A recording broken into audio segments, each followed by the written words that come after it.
Season 2 of Survivor took place in the Australian Outback, with the first episode premiering after Super Bowl 35. This would go down as Survivor's most popular season, with an average of nearly 30 million viewers watching throughout the season. The 16 contestants were once again split up into 2 tribes of 8, ready to not only win $1 million, but get some of that sweet Survivor fame that had taken over the world since the Borneo finale. We start off episode 1 with the tribes going on a 5-mile hike to their respective camps, and when they arrive, we see the first couple of social dynamics play out. Skupins immediately takes the role as leader on Kucha, while a bit of tension arises on Okafor between Keith and Jerry. At the immediate challenge, Okafor wins, sending Kucha to the first tribal council of the season, where it's between Jeff and Deb. Jeff had recently grown sick, while Deb had been dubbed as the weakest link of the tribe. At tribal council, the tribe ultimately chooses to keep Jeff, voting out Deb in a 7-1 vote. The tribe has spoken.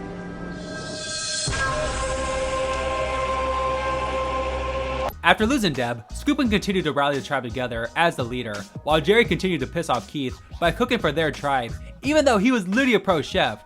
The tribes competed in their first reward challenge of the season, where Okafor would once again win, earning themselves blankets. But back at Okafor, things would take an interesting turn, as Jerry accuses Kel of eating and stealing beef jerky, but upon looking through his bag, the tribe finds nothing. However, Jerry insists that Kel had eaten some beef jerky and was probably hoarding it from the tribe so he can have it all to himself, but Kel insists that this wasn't true and that he had simply eaten a blade of grass. For the second straight season, the second immediate challenge of the season is a gross food eating competition, to which Kucha won after Kimmy beat Tina in the one-on-one duel. Despite Tina costing Okafor the challenge and Jerry causing a bit of animosity the first 6 days, Kel is ultimately the one to pay for his quote beef jerky stealing and is voted out in a unanimous 7-1 vote. Kel, the tribe has spoken.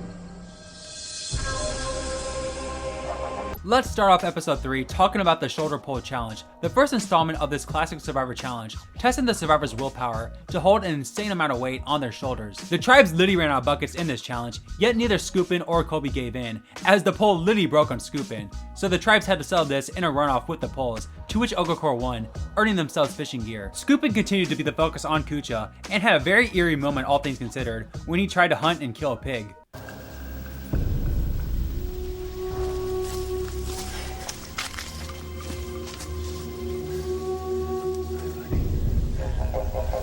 Why don't you guys come and help me surround them?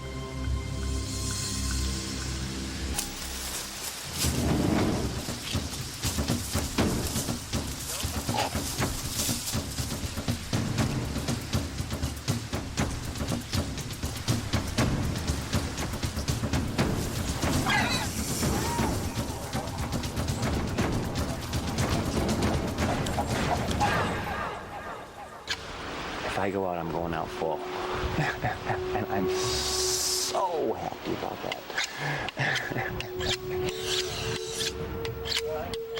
Back at Okafor, Jerry and Colby begin their Survivor arc as they flirt with each other for the first time. At the immunity challenge, Kucha won, in large part due to Marilyn's struggles, and due to her failing at the challenge, combined with the fact that she was a weak link in general, she was voted out in a 5-1-1 vote.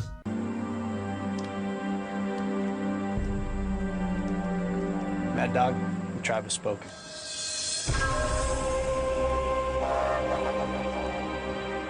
Mitchell received a vote from Keith here for some reason, which would play a massive role in the following episode. Speaking of that episode 4 begins with Keith and Tina feeling on the outs, as Jerry basically told them that they were on the bottom at the last tribal council. At the reward challenge, Kimmy led Kucha to victory, earning 3 chickens and a rooster as reward, which was pretty ironic considering Kimmy was a vegan. Kucha's dominance continued as they won their 3rd straight immunity on the last question. The majority planned to vote out Keith, but on the ride to tribal, Tina got Colby to flip to her and Keith's side, making it a 3-3 tie. And due to that hinky vote from Keith at the last tribal council on Mitchell, that was the difference, as survivors settled tied votes in the old school era by pass votes, and thus, Mitchell was eliminated, despite never actually getting voted out. In the Survivor rules, in a deadlock, you go to votes cast in previous tribal councils.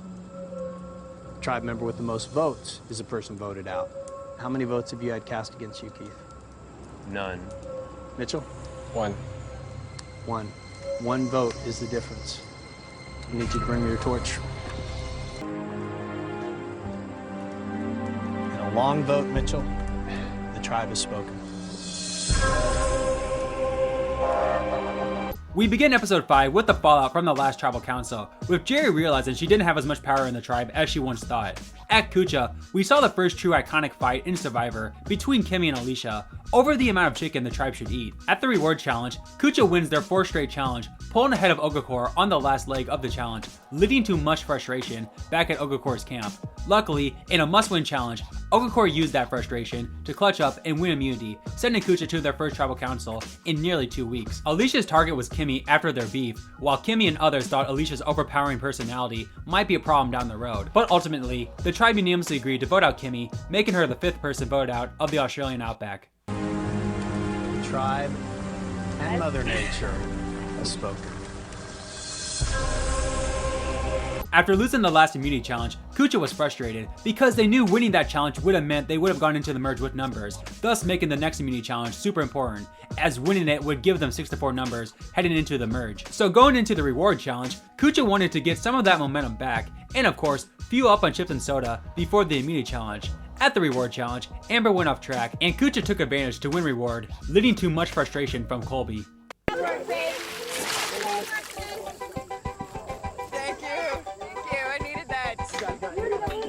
But after the reward challenge, things would take a massive turn for the worse, as Survivor would prove to everyone watching at home just how real this show was, in one of the scariest and realest moments in reality TV history. You okay? Oh my god! He's burnt pretty bad, sir. Here's the water! What happened?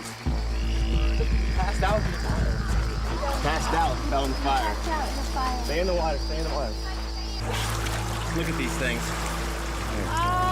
Keep your hands in the water. Oh my God. Skupins was obviously evacuated, and Ogakor would receive the news back at their camp. And while they were obviously shocked, this meant that the numbers would be even going into the merge. The merge doesn't exactly begin right away in episode 7, as the women from Kucha and the men from Ogakor are told to scout the other tribe's camp. The Kucha women fill in the Ogakor women on what happened to Skupins, leaving them shocked, while the Kucha men get the sense that Keith is at the bottom of Ogakor after meeting him in Colby, and thus most likely had some votes on him. Jeff also expressed concern over past votes, as Kimmy had in fact told Ogakor that Deb voted for him at the first tribal council. The two tribes then officially merged on day 20 and competed in their first individual challenge. The 10 castaways would simply stand on a pole for as long as possible. During the challenge, Jeff offered the castaways food if they were to step down, leading to Varner famously stepping down for peanut butter. Colby also quit the challenge early, but this was for strategic reasons, as he wanted the Kuchas to put the votes on him at Tribal, since he had no prior votes and knew he would be a massive target for the Kuchas. In the end, it came down to Keith and Tina, and the two realized that Keith needed this immunity due to the amount of past votes he had, and after 10 hours, Tina stepped off, giving Keith the first individual immunity of the season. At Tribal, Colby's plan works to perfection, as the Kuchas put their 5 votes on him, while Ogakor puts their 5 votes on Jeff, and after the revote is once again deadlocked, Jeff is eliminated due to his 2 past votes, giving Ogakor 5-4 numbers. Whoever has more votes, Jeff or Colby, will be voted out.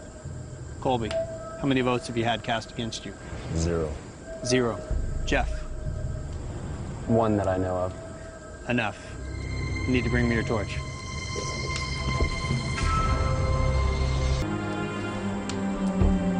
Jeff, the tribe has spoken. So basically, peanut butter not only shaped this entire post-merge, but would be the reason why Jeff was given a second chance, and come back a 3rd time to do one of the most heinous things by a Survivor player ever. Man, peanut butter really is a game-changing food in Survivor. Anyway, episode 8 begins with Kucha obviously feeling in danger, while Ogakor is stoked to have the numbers, as it looked like they would be the ones in the minority just a couple episodes ago. Jerry then wins the boomerang challenge, and takes Amber with her on the reward. However, this ends up being a reward for the other players as well, as they celebrate not having to be around Jerry for the day. At the mini challenge, Keith scored 17 points in a row to win the Dots and Boxes challenge, securing his 2nd straight immunity win. The Kuchas had some hope heading into Tribal, as Jerry had made her villainous presence known to the Kuchas during their time together, and thus felt that Ogakors might also be on board to vote her out. But in the end, Ogakor knew they had to put up with Jerry for at least 1 more vote, and they voted out the biggest physical threat on Kucha and Alicia, making her the first member of the jury. Alicia, the tribe has spoken.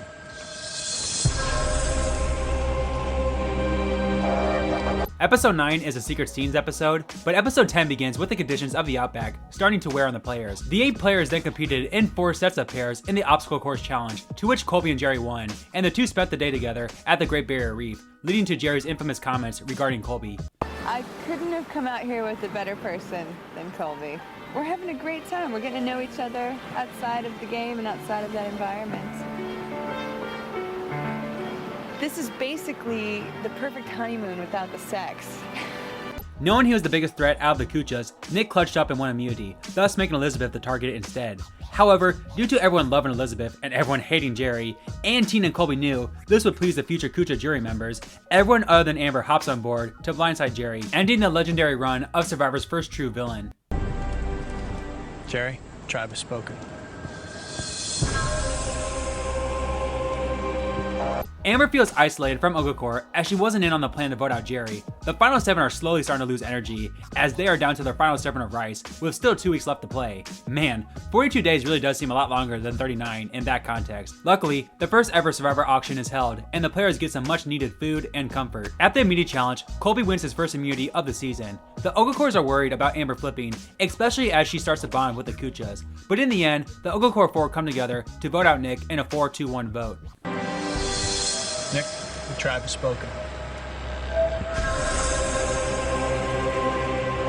The vote here was pretty interesting, as even though we were being shown that Amber was getting along with the Kuchas and was obviously in a swing vote spot after being blindsided at the last tribal, Roger and Elizabeth vote for her instead of Tina or Keith. We also see Nick voting for Keith, as Nick saw Keith as arrogant for not bringing his backpack with him to tribal, the first time that Keith would be perceived as a goat by the jury. It's episode 12 now, and this entire episode is basically dedicated to the conditions of the Outback terrorizing the final 6. Seriously, I think there are more talks about the conditions and overall camp life in this episode than there have been in the 10 most recent seasons of Survivor. The 6 then compete in a rope obstacle course challenge, to which Colby won. This reward fit Colby to a T, as he got to travel to his reward on a horse and enjoyed some beans and beef stew, food he literally enjoyed on a regular basis. This is also when I think Jeff first fell in love with one of the players, as he also enjoyed the reward with Colby and fell for his charm. Then again, who didn't fall for Colby's charm in 2001? Colby wins his second straight immunity, and it appears that either Roger or Elizabeth will go. But in a 4-2 blindside, Amber becomes the 4th member of the jury.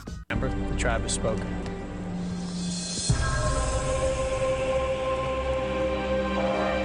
Again, really don't know what happened here, since we basically got no strategy talk this episode. Why was Colby left out of the vote? What made Tina and Keith want to flip on Amber? I mean, we can speculate that they just simply wanted to keep Elizabeth and Roger around for as long as possible, but still, give us something. While I do think the elements need to be brought up more in modern Survivor, this is a clear example as to why it shouldn't be the main draw of the show, as we basically got no strategy talk despite this being a big blindside. It's episode 13, and we are down to the final 5, and the final 5 start off the day in the best of ways, as Tremail tells them that their loved ones will be paying them a visit.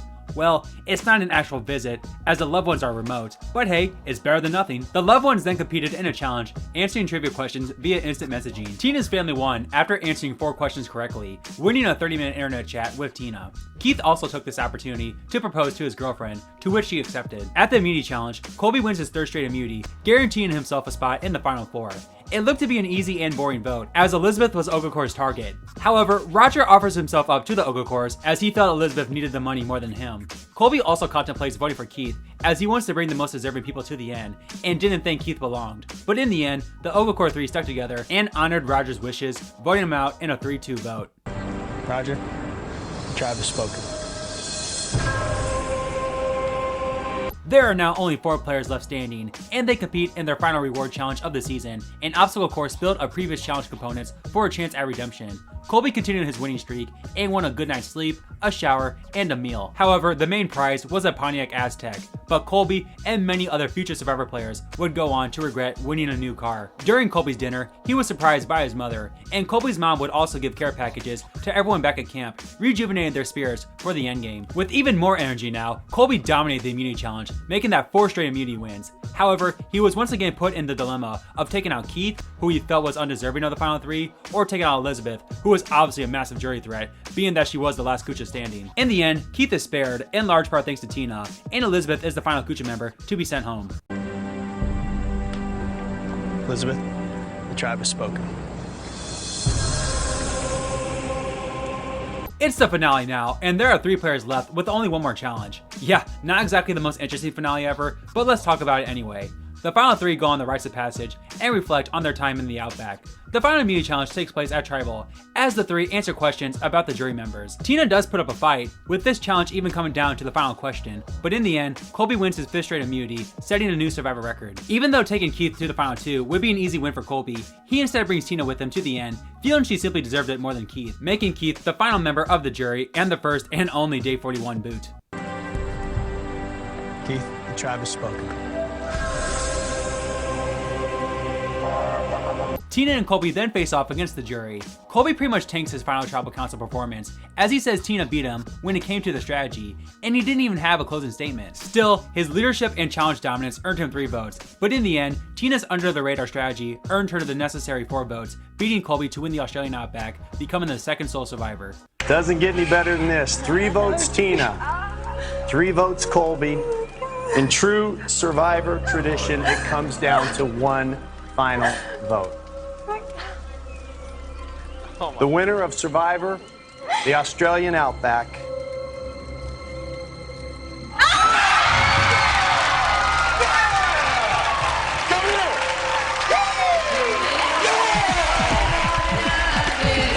So there you have it, guys, Survivor the Australian Outback in 16 minutes. If you like this video and Survivor in general, then please subscribe and leave a like and comment to support this series. Check out my Survivor Borneo in 19 minutes video as well, and be on the lookout for Africa next Wednesday. With all that said, thank you guys so much for watching, stay safe, and I'll see you next time.